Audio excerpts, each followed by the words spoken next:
Hello दोस्तों, तो स्वागत है आपका अध्याय 1 रासायनिक अभिक्रियाएं एवं समीकरण क्लास 10th चैप्टर 1। ठीक है।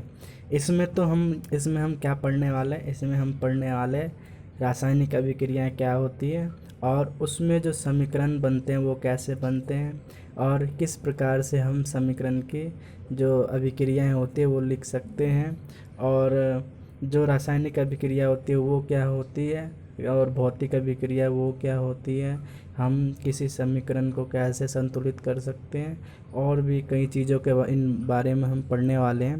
तो सबसे पहले हम क्या पढ़ेंगे?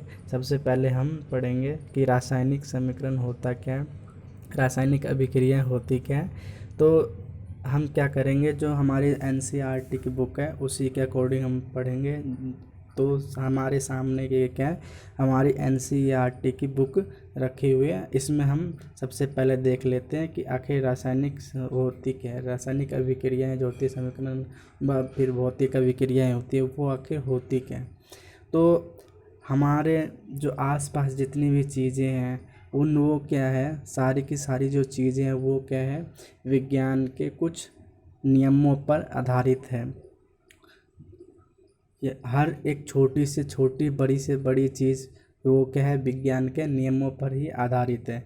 तो सबसे पहले हम अपने दैनिक जीवन में जितनी भी परिस्थितियाँ हैं उन पर अगर हम एक बार सोचते हैं, एक बार विचार करते हैं, तो हम देखेंगे कि कुछ न कुछ जितनी आपके पास जितनी जानकारी है उस चीज़ के बारे में, ठीक है, तो उस चीज़ में आप क्या देखते हैं, उस चीज़ में आप देखते हैं कि कोई ना कोई साइंस के जो हमारा जो विज्ञान है उसका क्या है, नियम आधारित हो रखा है, उस नियम पे वो क्या कर रहे हैं, कार्य कर रहे हैं अपना।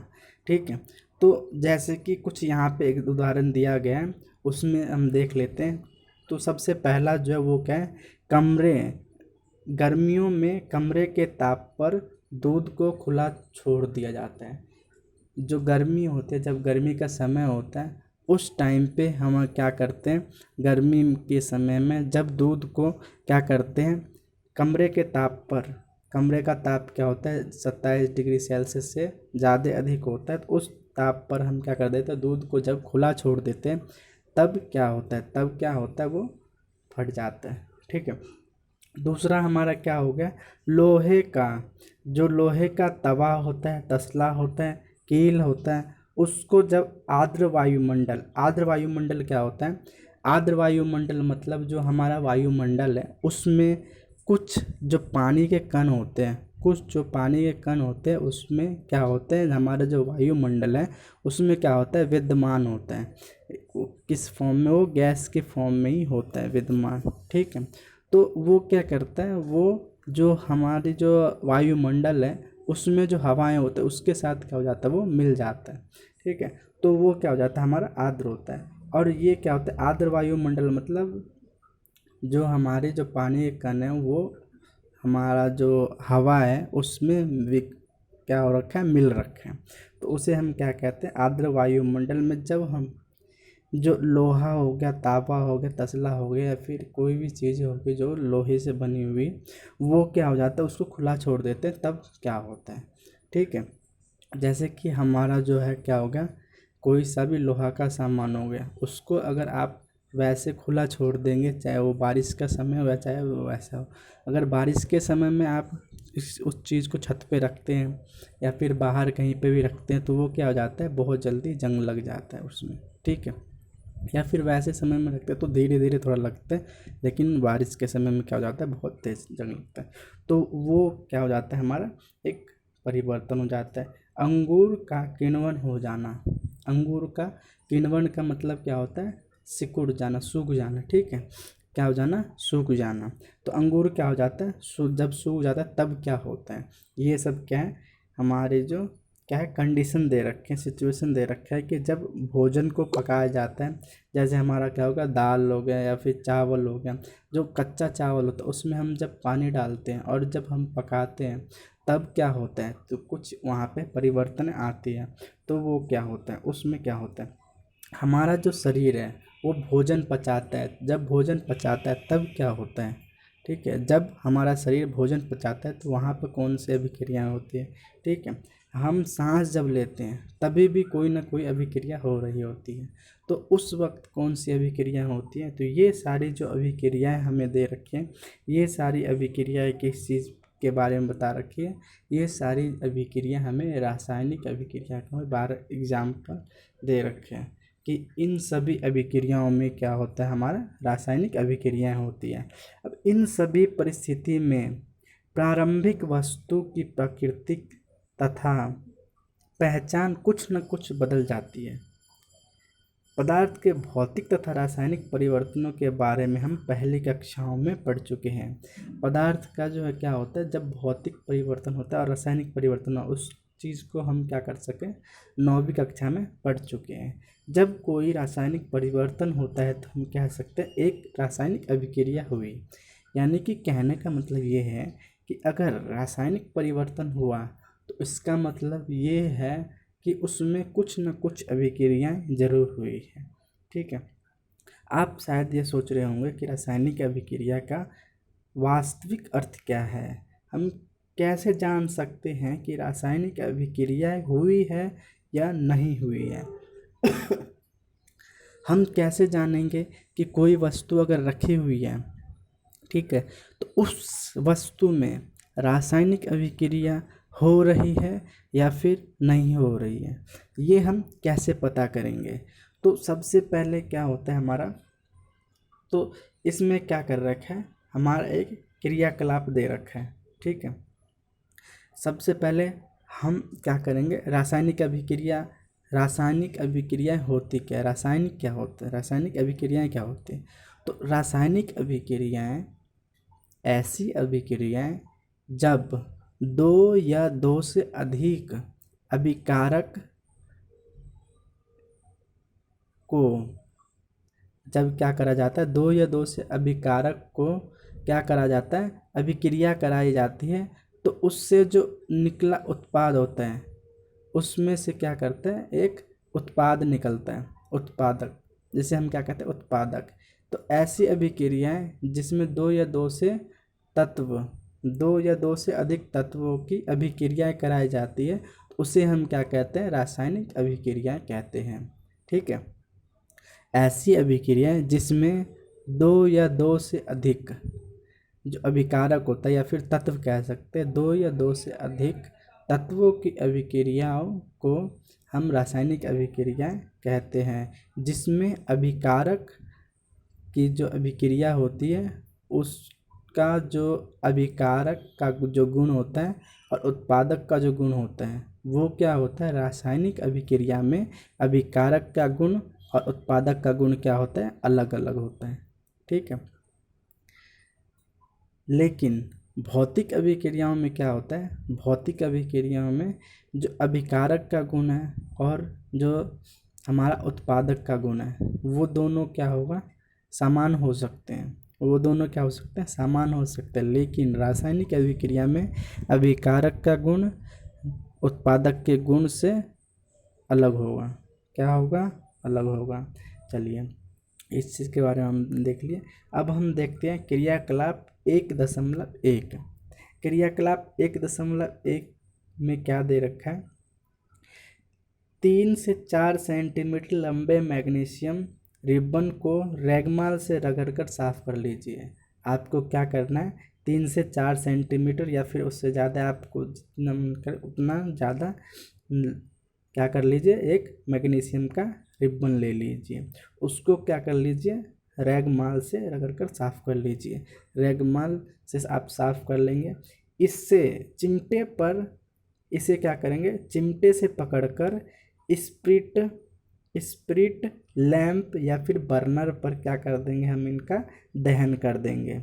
जैसे कि इस पिक्चर में दिखाया गया, इस पिक्चर में क्या दिखाया गया, ये क्या है, हमारा हाथ से जो पकड़ रखा है बर्नर, जहाँ पे लिखा हुआ है ये क्या है, हमारा बर्नर है। और इसने क्या कर रखा है, चिमटा जहाँ पे लिखा हुआ है वहाँ पे क्या कर रखा है, चिमटे से बीच में जो है क्या है, वहाँ पे मैग्नीशियम रिबन है, मैग्नीशियम रिबन लिखा हुआ है। इसको क्या कर रखा है, पकड़ के चिमटे से बर्नर से क्या कर रहे हैं, इसे इसका दहन कर रहे हैं।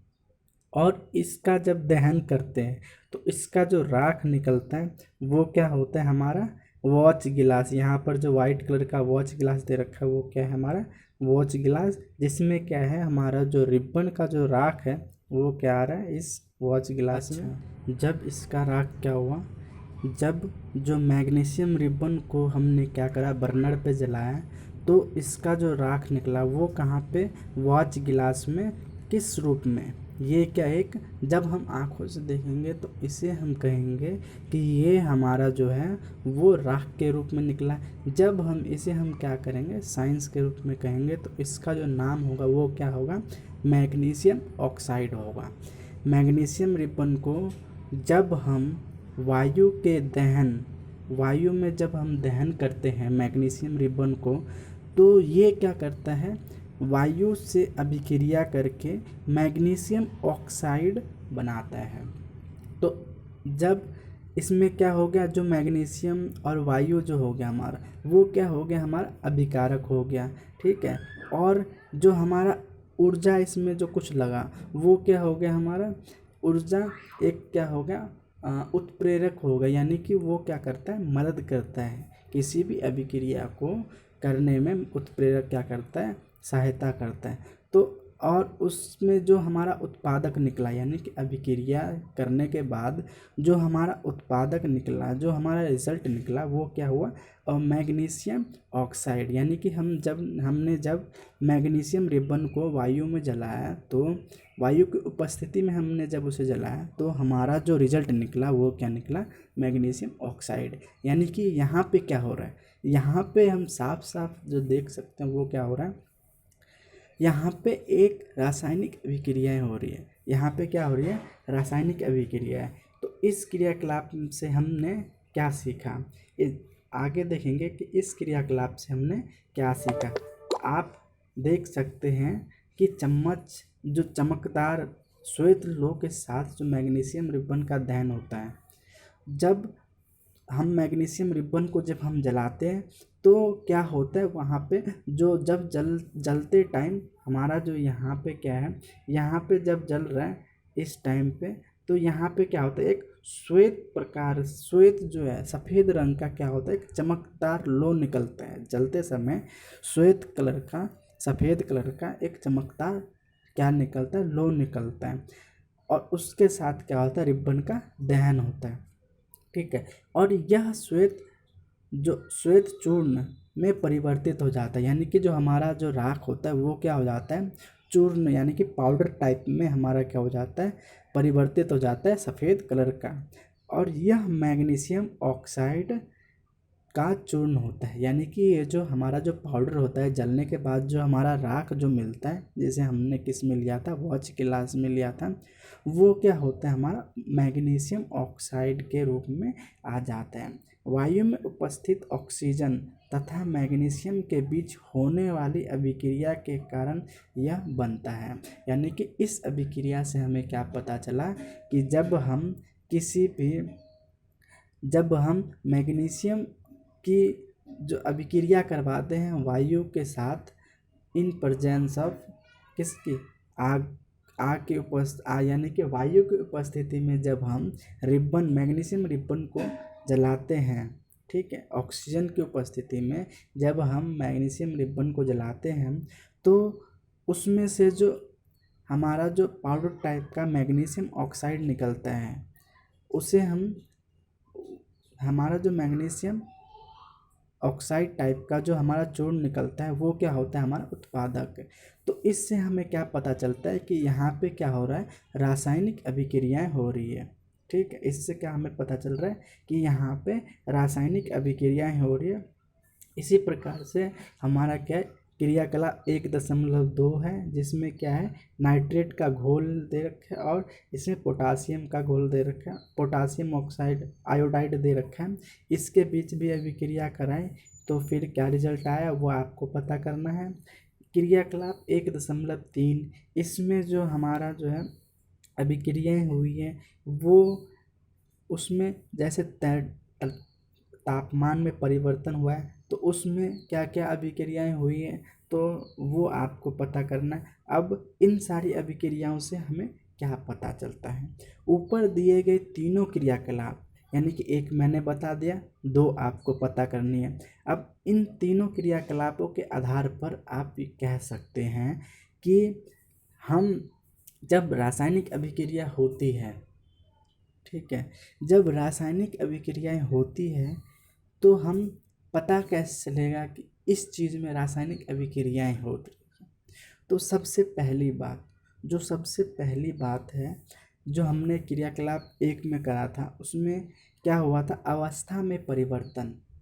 जैसे मैग्नीशियम जो रिबन है वो क्या था, एक ठोस रूप में था और वो किस रूप में आ गया, पाउडर के रूप में आ गया, ठीक है।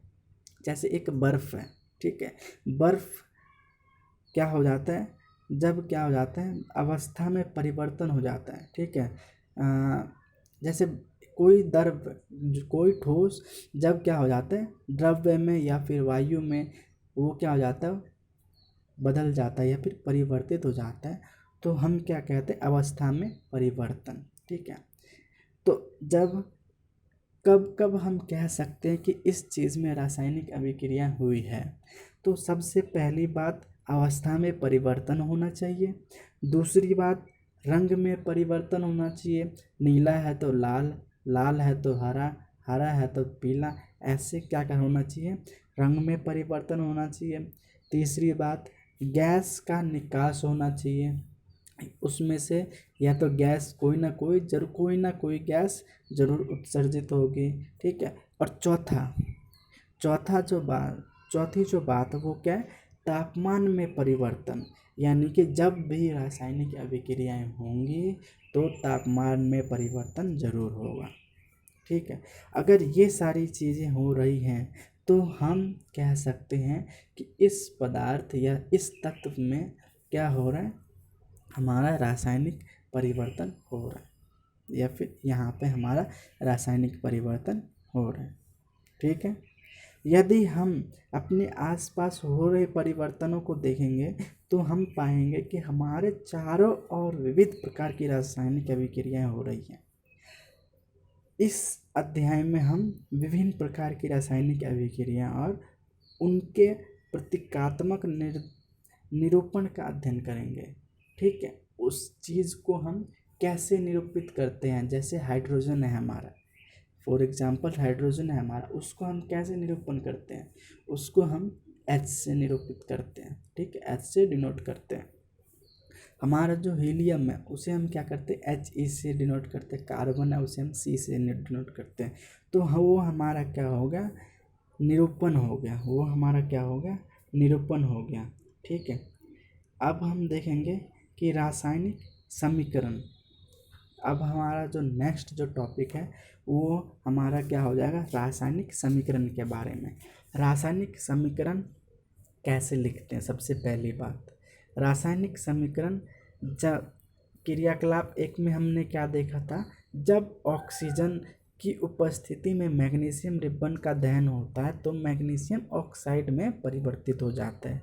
तो उसे हम कैसे लिखेंगे, अरे हमने प्रैक्टिकल तो हमने क्रियाकलाप तो कर लिया, लेकिन अब हमें क्या करना है, उस चीज़ को लिखना है, तो हम वो चीज़ लिखेंगे कैसे, तो उस चीज़ को यहाँ पे हमें बता रखा है कि इसे संक्षिप्त रूप में भी लिखा जा सकता है।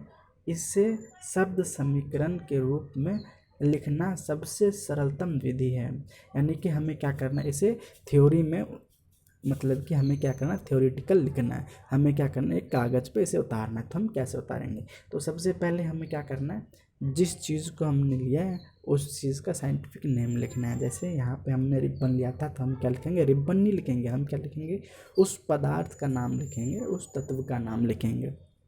तो हम क्या लिखेंगे, सबसे पहले मैग्नीशियम, फिर क्या डालें, प्लस, प्लस मतलब कि अभिक्रियाएँ हो रही है, ठीक है, इन दोनों को मिला के फिर अभिक्रियाएँ हो रही प्लस, ठीक है। फिर हमें किस चीज़ की ज़रूरत पड़ी, दूसरी जो चीज़ें हैं वो किस चीज़ की ज़रूरत पड़ी, तो दूसरी हमारी जो चीज़ है वो क्या है, ऑक्सीजन, ठीक है।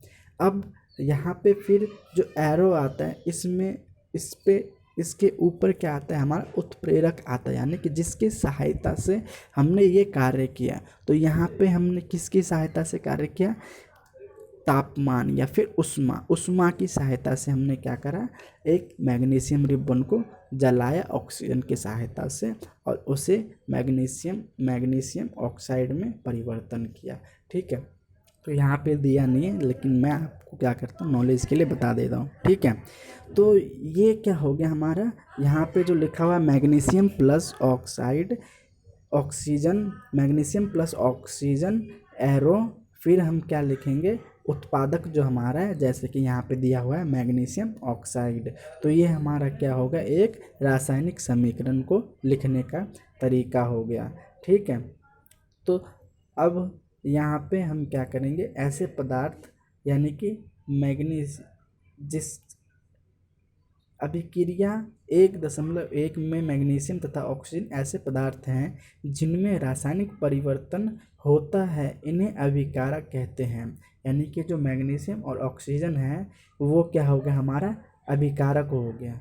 और जो हमारा जो अभिक्रिया से एक नया पदार्थ बनता है उसे हम क्या कहते हैं, उत्पाद। उसे हम क्या कहते हैं, उत्पाद, जो कि क्या है यहाँ पे इस समीकरण में क्या है, मैग्नीशियम ऑक्साइड। तो यहाँ पे लिखा भी है कि जो मैग्नीशियम प्लस ऑक्सीजन है वो क्या है, हमारा अभिकारक है, और जो हमारा मैग्नीशियम ऑक्साइड है वो हमारा क्या उत्पाद है।